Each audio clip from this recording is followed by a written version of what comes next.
বিসমিল্লাহির রহমানির রহিম। এইচএসসি 2027-28 উচ্চতর গণিত অনুশীলনী 12 ভেক্টর লেকচার 2। আজকের লেকচারে আমরা অবস্থান ভেক্টর সংক্রান্ত বোর্ডে যে প্রশ্নগুলো আসবে সে প্রশ্নগুলোর বিস্তারিত বেসিক নিয়ে আলোচনা করব। গতানুগতিক পদ্ধতিতে এখন আর বোর্ডে প্রশ্ন হচ্ছে না, তাই তোমাকে বিস্তারিত করতে হবে এবং ভালো জানতে হবে এবং বুঝতে হবে, তাহলেই তুমি বোর্ডে ভালো ফলাফল করতে পারবে। প্রথমে আমরা চলে আসি অবস্থান ভেক্টর কি। দেখো, আমি সুন্দর করে তোমাকে বুঝিয়ে দেওয়ার চেষ্টা করতেছি। মনে করো এখানে ও একটা বিন্দু এবং এখানে এ আরেকটা বিন্দু এবং বি আরেকটা বিন্দু। এখন ও বিন্দু থেকে এ বিন্দুর অবস্থান, আবার ও বিন্দু থেকে বি বিন্দুর অবস্থানকে যদি আমরা ভেক্টর চিহ্নের মাধ্যমে প্রকাশ করি, তখন এই ও বিন্দু সাপেক্ষে এ বিন্দুর অবস্থান ভেক্টর হবে ও এ এবং বি বিন্দুর অবস্থান ভেক্টর হবে ও বি।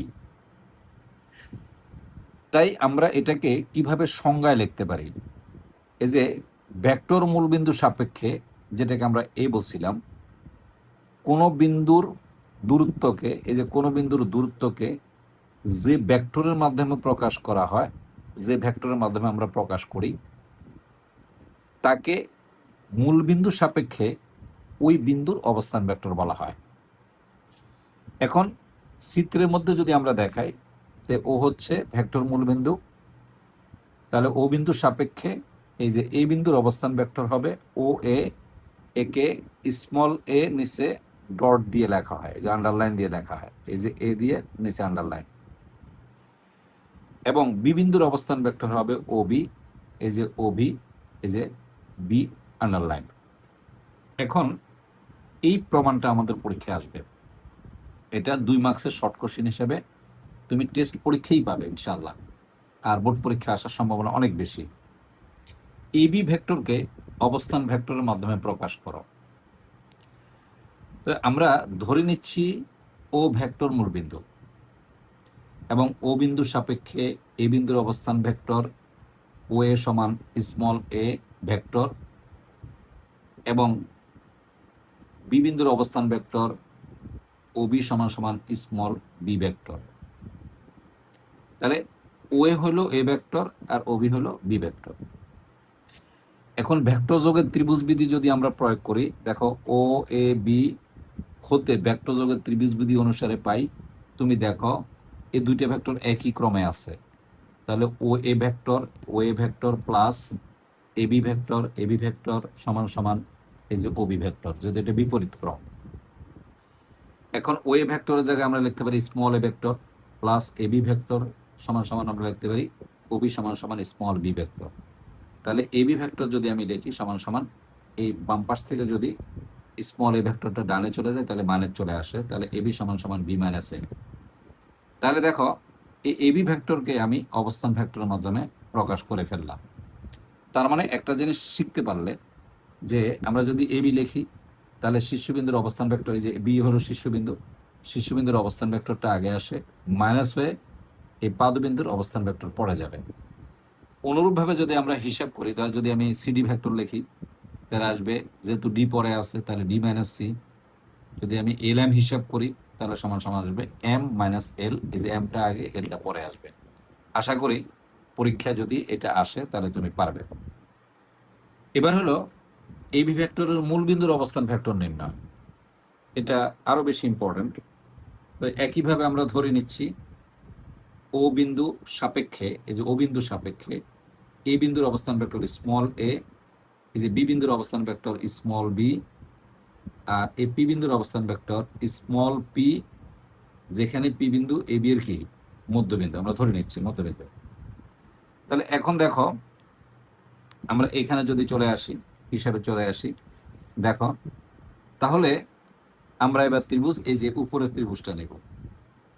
তাহলে দেখো ও এ পি ত্রিভুজ হতে ভেক্টর যোগের ত্রিভুজ বিধি অনুসারে পাই এই যে ও এ পি। তাহলে ও এ আর এ পি হলো একই ক্রমে ভেক্টর, আর এটা হলো উল্টা। দেখো হাত যদি তুমি রানিং করো তাহলে বুঝতে পারবে এই একই রকম, বাট এটা এরকম না এসে উল্টে আসছে, তাহলে এই দুটো একই ক্রমে ভেক্টর, তাহলে এটার সমান হবে। এটাকে আমরা ভেক্টর যোগের ত্রিভুজ বিধি বলে থাকি। তাহলে দেখো এই যে ও এ, এই যে ও এ প্লাস এপি, এই যে এপি ইজ ইকুয়াল টু এই যে ওপি ভেক্টর। তো এখন দেখো এই ওপিটাকে আমি বামে লিখলাম, আর ও এটাকে আমি পুরো রাশিটাকে ডানে নিয়ে গেলাম, তাহলে ও এ, আর এই যে এপি যে আছে এপিকে আমি লিখতে পারি হাফ এবি লিখতে পারি, কারণ যেহেতু পিটা এবি এর কি মধ্যবিন্দু। তাহলে পি, এই যে ওপিকে আমরা স্মল পি লিখতে পারি সমান সমান এই ও একে আমরা স্মল এ ভেক্টর লিখতে পারি প্লাস এই যে হাফ, নিশ্চয়ই কিছুক্ষণ আগে আমরা প্রমাণ করছি এবি কে আমরা কি লিখতে পারি বি মাইনাস এ ভেক্টর লিখতে পারি। তাহলে পি ভেক্টর সমান সমান স্মল এ ভেক্টর প্লাস এ হাফ দিয়ে যদি আমরা গুণ করি তাহলে half b vector minus half a vector. তাহলে এ ভেক্টর থেকে যদি হাফ এ ভেক্টর চলে যায় তাহলে মান এই যে প্লাস হাফ এ ভেক্টর থাকে, এই যে হাফ বি ভেক্টর থাকে। তার মানে আমরা যদি তাহলে পি বিন্দুর অবস্থান ভেক্টর নেই তাহলে এ প্লাস বি ডিভাইডেড বাই 2। তার মানে এটাকে যদি আমরা বাংলা অনুবাদ করি তাহলে আসবে একটি ভেক্টরের মধ্যবিন্দুর পাদবিন্দু স্থানাঙ্ক হবে প্রান্তবিন্দুর অবস্থান ভেক্টরের যোগফলের অর্ধেক। প্রান্তবিন্দুর অবস্থান ভেক্টরের যোগফলের কি অর্ধেক। নিশ্চয়ই তুমি বুঝতে পারছো এই প্রমাণটা। এখন যদি আমরা এটাকে আর অনুরূপভাবে যদি কিছু দেই, যেমন আমরা যদি বলি যে পি কিউর মধ্যবিন্দুর অবস্থান ভেক্টর কত হবে, তাহলে এই যে small P vector plus Q vector divided by 2। যদি এল এম ভেক্টরের মধ্যবিন্দু বলি তাহলে আসবে L vector plus M vector divided by 2। তার মানে এটা হলো অনুরূপভাবে দেখাই দিলাম কিভাবে আসতে পারে। এই প্রমাণটা খুব ইম্পর্টেন্ট, কাজে লাগবে আমরা যখন বিশেষ করে ব্রড কোশ্চেনগুলো করবো, সিকিউ করবো, তখন এই সূত্রগুলোকে আমরা কাজে লাগাবো। এবার হলো সবচেয়ে গুরুত্বপূর্ণ যে প্রশ্নটা, বিশেষ করে এমসিকিউ তো একটা প্রশ্ন থাকবেই, কোনো সন্দেহ নাই, আর সিকিউতেও এই অনুপাত সূত্রটা পরীক্ষায় আসতে পারে। দেখো আমরা মধ্যবিন্দুটা মানে বের করতে পারলাম অবস্থান ভেক্টর। এখন যদি মধ্যবিন্দু না বলে যদি অনুপাত দিয়ে দেয় m/n দিয়ে দেয়, তখন এই সি বিন্দুর অবস্থান ভেক্টরটা কত হবে। ধরি একই সমতলে ও বিন্দু সাপেক্ষে এই যে এই বিন্দুর, এই যে এই বিন্দুর অবস্থান ভেক্টর ও এ সমান এই যে স্মল এ, আর এই বি বিন্দুর অবস্থান ভেক্টর এই যে বি বিন্দুর অবস্থান ভেক্টর স্মল বি, আর এই যে সি বিন্দুর অবস্থান ভেক্টর স্মল সি ভেক্টর।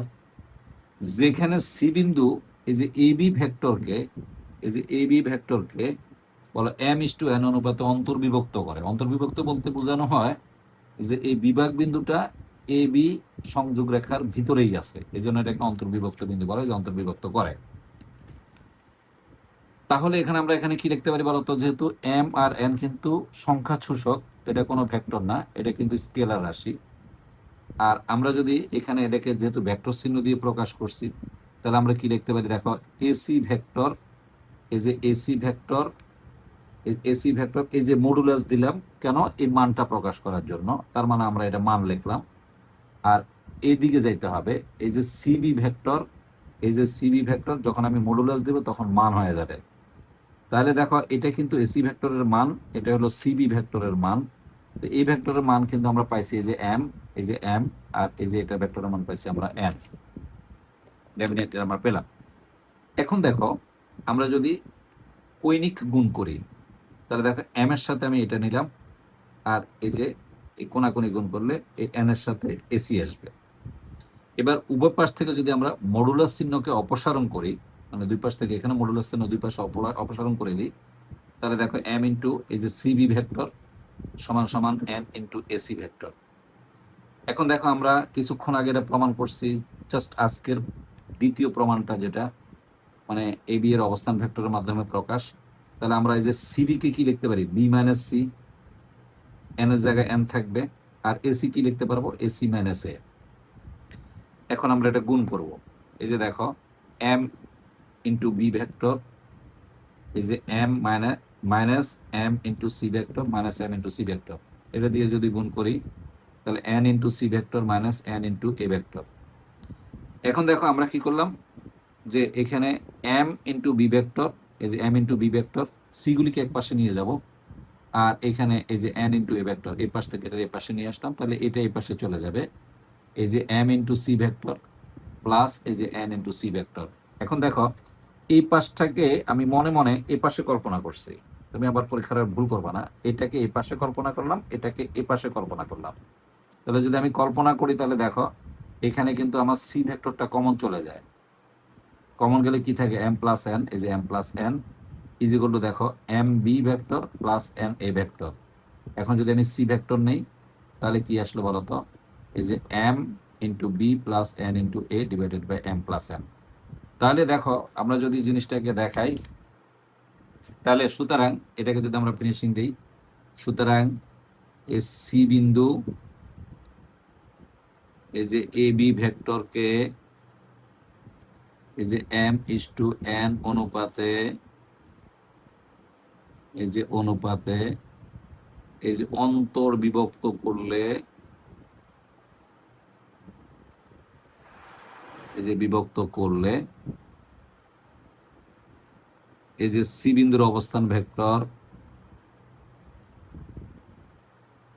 এই যে অবস্থান ভেক্টর এই যে সি সমান সমান, দেখো আমি তোমার বলি, তুমি যদি এম লেখো, এই যে এম লেখো, এই যে এম লেখো, তাহলে ইন্টু আসবে এই যে বিটা, এই যে বি ভেক্টর, প্লাস যদি এন লেখো তাহলে আসবে এ ভেক্টর, এই যে এন লিখলে এ ভেক্টর, এই যে ডিভাইডেড বাই কি আসবে, এই যে এম, এই যে প্লাস এই যে এন। আমাদের জায়গা স্বল্পতা, আশা করি প্রমাণ এখানে হয়ে গেছে, এখন জাস্ট এটাকে ফিনিশিং দিয়ে দিলাম। আশা করি কয়েকবার করে ট্রাই করবে, নোট করবে, কোনো প্রবলেম হলে কমেন্টস করবে, এটা তোমার দায়িত্ব, তুমি পালন করলে কোনো সমস্যা হবে না। এবার হলো আমি তোমাকে যে জিনিসটা দেখাবো সেটা হলো পরীক্ষায় কিভাবে আসে বা কিভাবে আসতে পারে সিকিউ হিসাবে, এবং আরো কিছু দেখাবো আমি এমসিকিউ হিসাবে কিভাবে আসতে পারে, আমি সেটাও দেখাবো একটা কাগজের মধ্যে তোমাকে দেখাবো ডেফিনেটলি। সেটা হলো এরকম, দেখো পরীক্ষা এভাবে আসবে, একটি নির্দিষ্ট বিন্দুর সাপেক্ষে এ বি সি বিন্দুর অবস্থান ভেক্টর যথাক্রমে এ বি সি হলে এই যে ক প্রমাণ করো যে এ বি সমান বি মাইনাস এ। নিশ্চয়ই তুমি দেখছো এইটাকে আমরা প্রমাণ করছি, দেখো স্পেশালি এই যে প্রথম প্রমাণটা দেখো, এই যে আমরা এই প্রমাণটা করছি, এই যে প্রথম প্রমাণ, এই যে AB vector is equal to B minus A, এটা হলো ক, আমি কিছুক্ষণ আগে পড়াই দিচ্ছি, ভালো করে দেখো, এটা হচ্ছে ক, এটা আমরা প্রমাণ করে দিচ্ছি। সি বিন্দু যদি এ বি এর মধ্যবিন্দু হয়, এবি ভেক্টরের মধ্যবিন্দু হয়, তাহলে সি বিন্দুর অবস্থান ভেক্টর এত প্রমাণ করো। নিশ্চয়ই আমরা এটাও তোমাকে প্রমাণ করে দিচ্ছি, দেখো এখানের কোন প্রমাণটা আসলো দেখাই দিচ্ছি তোমাকে, এখানের এই প্রমাণটা আসলো, এই যে এই যে মধ্যবিন্দুর অবস্থান, এই যে মধ্যবিন্দুর অবস্থান ভেক্টর নির্ণয়, এই যে প্রমাণটা আমি এখানে করে দিচ্ছি, এই হলো প্রমাণটা, এই যে A plus B divided by two মধ্যবিন্দুর অবস্থান ভেক্টর, নিশ্চয়ই তুমি বুঝতে পারছো, এই যে মধ্যবিন্দুর অবস্থান ভেক্টর, এই যে A plus B divided by two, দেখা যায় এ প্লাস বি ডিভাইড, এটা আমি প্রমাণ করে দিলাম।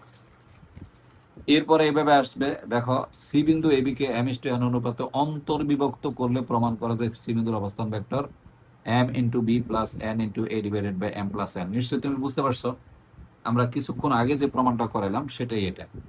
তার মানে আমি ট্রিপল স্টার দিয়ে রাখলাম। অবশ্যই খুবই গুরুত্ব, আজকের ক্লাসটা খুবই গুরুত্বপূর্ণ। আমি আরেকবার তোমাদের স্মরণ করিয়ে দিচ্ছি, বোর্ড পরীক্ষায় বিগত সালগুলোর মতো গতানুগতিক প্রশ্ন আর হবে না। এখন থেকে এই প্যাটার্নের প্রশ্নগুলো বোর্ডে আসবে, কোনোভাবেই এগুলোকে অবহেলা করা যাবে না।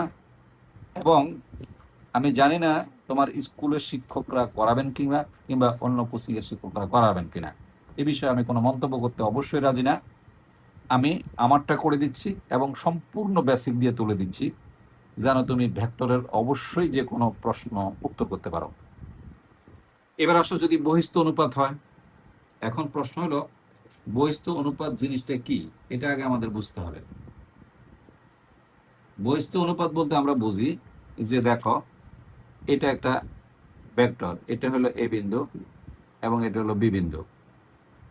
আর এই বিবেক বিন্দুটা যদি বাইরে চলে যায়, এই যে সি বিন্দুটা যদি বাইরে চলে যায়, তখন এই এবি রেখাকে এই সি বিন্দু কিন্তু তোমার কাছে মনে হচ্ছে ভাগ করে নাই, কিন্তু ভাগ করছে ম্যাথমেটিক্সের ভাষায়। একটা ভাগ হবে এসি, এটাকে বলা হয় এম, আরেকটা ভাগ হবে এই যে বিসি, এটাকে বলা হয় এন। তখন এই সি বিন্দুকে বলা হয় বহির্বিভক্ত বিন্দু।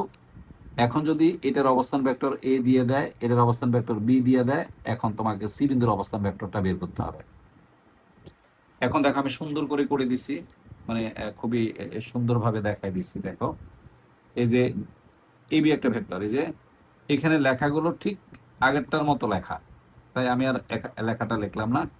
জাস্ট এখানে লেখাটা এরকম আসবে যে ধরি ও বিন্দুর সাপেক্ষে এ বি সি বিন্দুর অবস্থান ভেক্টর যথাক্রমে small a small B small C. এরপর লিখবা যেখানে সি বিন্দু এ বি ভেক্টরকে এই যে এম ইস টু এন অনুপাতে বহির্বিভক্ত করে।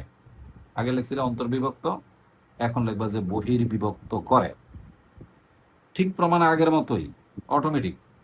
দেখো এখানে আসবে, প্রথমে আসবে AC vector modulus divided by a BC vector modulus. Modulus মানে মান। তাহলে এ থেকে সি পর্যন্ত মান হলো এম, আর বি থেকে সি পর্যন্ত মান হলো এন। ঠিক আগের মতোই আমরা যদি গুণ করি, এই পাশ গুণ করলাম আর এই পাশ গুণ করে আনলাম, উভয় পাশ থেকে আমরা মডুলাস চিহ্নটা উঠাই দিলাম। এখন আমরা বিসি ভেক্টরকে কি লিখবো, এই যে সি মাইনাস বি, আর এসি কে লিখবো কি সি মাইনাস এ। তারপর যথারীতি আমরা এম দিয়ে এটারে গুণ করলে যে m into c vector minus এই যে এম ইন্টু বি ভেক্টর সমান সমান n into c vector minus এই যে এন ইন্টু এ ভেক্টর। এখন যেহেতু আমার সি দরকার, তাহলে আমি এই পাশ থেকে সিটাকে এই পাশে নিয়ে আসলে দেখো খুবই সুন্দর মাইনাস হয়ে যাবে। এই যে এম ইন্টু সি ভেক্টর এ পাশে আসলে minus n into c vector, এটা এ পাশে চলে গেলে প্লাস হবে m into b vector minus n into a vector, এই যে minus n into a vector. এখান থেকে সি ভেক্টরটা কমন নিলাম, তাহলে m minus n c vector is equal to m into b vector minus n into a vector. সুতরাং c ভেক্টরের মান আসে m into b vector minus n into a vector divided by m minus n. তার মানে দেখো খুব সুন্দর একটা জিনিস, আগের প্রমাণটাই আসছে। দেখো এই যে আগেরটাই, এই দেখো এই দেখো আগেরটাই আসছে। জাস্ট যদি অন্তর্বিভক্ত বলে তাহলে মাঝখানে প্লাস চিহ্ন হয়, আর বহির্বিভক্ত হলে মাঝখানে মাইনাস চিহ্ন হয়। তাহলে সুতরাং সি বিন্দু এ বি ভেক্টরকে এম ইস টু এন অনুপাতে দেখো এই যে বহির্বিভক্ত করলে এই সি বিন্দুর অবস্থান ভেক্টর আসবে এই যে এম ইন্টু বি। যদি এম নাও, এই যে এম নাও, তাহলে কি আসবে বলতো, এই যে বি আসবে, এই যে বি আসবে। আর যদি এই যে এন নাও, তাহলে এ আসবে, এই যে এ আসবে, মাঝখানে মাইনাস হবে, আর নিচে আসবে এম মাইনাস এন। নিশ্চয়ই তুমি বুঝতে পারছো। এবার আমি তোমাকে ছোট্ট একটা এমসিকিউ করে দিচ্ছি, আগের পেপারগুলোর মধ্যে করে দিচ্ছি। দেখো সেটা হলো এরকম, মনে করো তোমাকে বলবে যে এরকম দেওয়া থাকবে, এটা এ দেওয়া থাকবে, এটা বি দেওয়া থাকবে, এবং এটার অবস্থান ভেক্টর দেওয়া থাকবে এ, এটার অবস্থান ভেক্টর দেওয়া থাকবে বি। এখন বলবে যে এটা হলো 3 আর এটা হলো 5, এটা হলো সি বিন্দু। এখন তোমাকে যদি বলে যে সি বিন্দুর অবস্থান ভেক্টরটা কত, তাহলে দেখো সি বিন্দুর অবস্থান ভেক্টর হবে সি সমান সমান, এ যদি 3 নাও তাহলে এই যে এ বি আসবে, তাহলে 3 ইন্টু বি, এই যে প্লাস, যেহেতু এটা অন্তর্বিভক্ত, সিটা এ বি এর মধ্যে আছে অন্তর্বিভক্ত, তাহলে 5 ইন্টু তাহলে আসবে কত, এই যে এ, আর ডিভাইডেড বাই আসবে এই যে 3 যোগ 5, এই যে 3 যোগ 5, তাহলে রেজাল্ট আসবে এই যে 3b ভেক্টর এই যে প্লাস 5a ভেক্টর এ ডিভাইডেড বাই 8। এবার যদি অন্তর্বিভক্ত দিয়ে দিই, যদি এভাবে আসে, দেখো একই জিনিস দেখতে একই রকম মনে হবে, এটা এ, এবার এটাকে তারা এই যে বি বলছে এবং এটাকে এরা সি বলছে। দেখো সিটা কিন্তু এবার বাইরে, তাহলে এটা এ ভেক্টর, এটা বি ভেক্টর। তাহলে এই যে এইখান থেকে এসি পর্যন্ত যেটা দেওয়া আছে, এটা দেওয়া আছে মনে করো 5, আর বি থেকে সি পর্যন্ত দেওয়া আছে যেটা 3। এখন যদি বলা হয় সি বিন্দুর অবস্থান ভেক্টর কত হবে, তাহলে সি বিন্দুর অবস্থান ভেক্টর হবে, দেখো যদি তুমি 5 ইউজ করো, এই যে 5, এই যে 5 ইউজ করো, তাহলে 5 ইন্টু এই যে বি আসবে, এই যে বি, প্লাস যদি 3 ইউজ করো তাহলে এ আসবে, এখানে মাইনাস হবে যেহেতু বহির্বিভক্ত, 3 ইন্টু এই যে এ ডিভাইডেড বাই এই যে 5 এই যে বিয়োগ 3, তাহলে আসবে 5 এই যে b vector -3 a vector divided by, যদি আমরা বিয়োগ করি তাহলে 2 আসে, এটা আসবে অ্যান্সার, এটা অ্যান্সার আসবে এবং এটা অ্যান্সার আসবে। এবং এটা এমসিকিউ, 100% খেয়াল রাখবে, এটা এমসিকিউ। তো আজকের যে ক্লাসটা আমি নিলাম, এই ক্লাসটা খুবই গুরুত্বপূর্ণ এবং পরীক্ষায় এখন এই ধরনের প্রশ্নই তোমাদের 2027 সালের বোর্ড পরীক্ষায় আসবে এবং 2027 সালের বোর্ডের প্রশ্ন প্যাটার্ন চেঞ্জ হবে। এই বিষয়টার প্রতি আমি বিশেষ নজর দিয়ে ক্লাসগুলো নিচ্ছি, যেন আমার কোনো শিক্ষার্থী ইনশাল্লাহ পরীক্ষা হল থেকে হাসি মুখে বের হয়ে আসে। আমি একটা কথা তোমাদেরকে আনুমানিক বলে রাখতেছি, সেটা হলো তোমাদের 2027 সালের যে বোর্ড পরীক্ষা হবে সেখানে এই বিশেষ করে সাধারণ গণিত আর ফিজিক্স, এই দুইটা বিষয়ে প্রশ্ন এমন হবে যে শিক্ষার্থীরা পরীক্ষার হল থেকে মুখ মলিন করে বের হবে, কিংবা অনেকেরই চোখে অশ্রু থাকতে পারে। আশা করি কথাটা মনে রাখবে এবং আমার ক্লাসগুলো ভালো করে করবে, কারণ আমি এমনভাবে ক্লাসগুলো করাবো ইনশাল্লাহ যেইভাবেই প্যাটার্নের প্রশ্ন হোক না কেন, যেন আমার শিক্ষার্থী পরীক্ষার হলে ফুল অ্যান্সার করে হাসি মুখে বের হয়ে আসতে পারে। ক্লাসটি কেমন লাগলো জানাবে। অনেক ধন্যবাদ, কমেন্টস করবে।